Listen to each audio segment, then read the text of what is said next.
Non. Alors tu vas la supporter comme elle t'a supporté. Tu vas la supporter comme elle t'a supporté quand tu étais petite, il te change tes pampers, il te donne à manger, il dort pas parce que tu cries tout le temps, il n'arrive pas à dormir, et peut-être ton père a gueulé sur elle à cause de toi parce que tu ne le laisses pas dormir, et comme il t'a supporté quand tu étais petite, et comme il t'a supporté quand tu étais dans son ventre, et que tu lui as cassé les reins, et quand il a couché, eh ben tu vas la supporter. Il n'y a rien à faire, c'est ta maman. Il peut être, tout ce que tu as dit là, ce n'est absolument rien. Tout ce que tu as dit là, méchante, médisant, tout ce que tu as inventé là, il n'y a pas plus grande que la mécréance. Est-ce qu'il y a plus grand que la mécréance? Le shirk ou le kufr. Et malgré ça, Allah il nous a ordonné d'être bien avec sa maman. Ta maman elle est méchante, ne fais pas attention. Considère-la comme quelqu'un qui est malade. Quelqu'un il est malade, tu vas l'en vouloir? Non. Il ment? Qu'il ment pas pour le moment. Il crie? Qui ne crie pas? Tu vas crier ma soeur. Quand tu auras des enfants, quand ton mari ne fait pas attention, quand tu as été accouché et lui il est parti avec ses copains, tu vas crier aussi. Tu vas en avoir marre des enfants. Tu vas être dégoûté aussi dans la vie. Simplement ce qui maintient tout ça, c'est l'islam. Alors je dis à la sœur, ta maman ment, demande à Allah Azza wa Jal qu'il lui pardonne. Il crie sur toi, ne réponds pas, ne crie pas, ne dis absolument rien. Il te fait monter contre ton père, tes parents, ton père, c'est-à-dire que ton père est divorcé. Ne fais pas attention. Tu es assez grande pour comprendre que ta maman, il souffre à cause de ce divorce. Que ta maman, peut-être, il est fâché sur ton père. Car il a resté avec elle, il est marié, il a eu des enfants, après il a laissé. Peut-être ton père, il est marié avec une autre. Et ainsi de suite. Alors je dis à la sœur, c'est ta maman, ne lève pas ta voix sur elle, et ne recommence pas à dire méchante, crier, etc., etc., etc. Tu ramasses tout ça, te dis que j'ai une maman, insupportable, difficile à vivre. Comment je vais me comporter?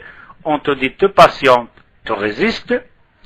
Et si tu es une fille bien éduquée, si tu es une fille qui craint Allah, car là on a fait le reproche à la maman, alors dans ta prière, demande qu'Allah guérisse ta maman. Car ce que tu viens de dire là, ce n'est pas des choses normales. C'est une maladie. Une personne qui a ramassé tout ce que tu viens de dire, certainement, il est malade. Il n'est pas bien dans sa peau. Alors, surtout, c'est ta maman. L'aider, la chuchoter, la respecter. Quand elle te demande quelque chose de halal, obéis-la. Quand elle te demande quelque chose de haram, tu lui dis, maman, taqillah. Pas plus. Et tu pars. Il gueule, il crie, ne fais attention. Et quand il crie, ne ferme pas la porte, ne claque pas la porte. Il a laissé la clouer. Tu restes là, ne bouge pas. Laisse-la crier. Laisse-la t'engueuler. Laisse-la t'insulter. Quand tu l'auras fini, il te dit, regarde-moi, quand je te parle, regarde-la. Pas méchamment, gentiment. Quand tu l'auras fini, c'est elle qui part la première, et tu pars toi après. Tu dis qu'il te montre comme ton père. Il ne faut pas oublier que ta maman il a plus de valeur que ton père. L'homme qui est venu vers le prophète, il dit au prophète, quelle personne qu'il a plus de droits sur moi pour l'accompagner gentiment et le respect. Il lui dit ta maman. Il dit qui d'autre? Il dit ta maman. Il dit qui d'autre? Il lui dit ta maman. Il lui dit qui d'autre? Il dit ton père. À la troisième fois ma sœur. Celui qui t'a porté dans le ventre, ce n'est pas le père, c'est la maman. Celle qui n'arrivait pas à redresser son dos à cause de toi, c'est ta maman, pas ton père. Celle qui a couché, que sa lèvres étaient sèches, presque allait mourir, et qu'il a été dégoûté une femme quand elle accouche.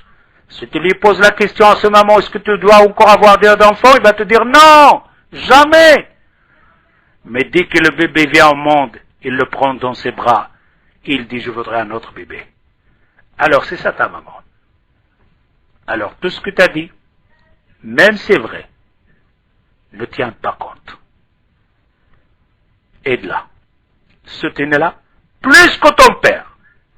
Car on a remarqué comme quoi que ton père il est bien, il est normal. Alhamdulillah. On a la maman qui n'est pas bien dans sa peau. Alors je dis à la sœur, à tous les frères, vous devrez mettre la main dans la main et soutenir cette maman. Et n'oublie pas, c'est elle qui vous a changé les pampers, que c'est elle qui ne dormait pas jusqu'où vous dormez, et c'est elle qui ne mangeait pas jusqu'où vous mangez. Alors tout ce qu'il va dire, c'est son droit, et laissez-la tranquille.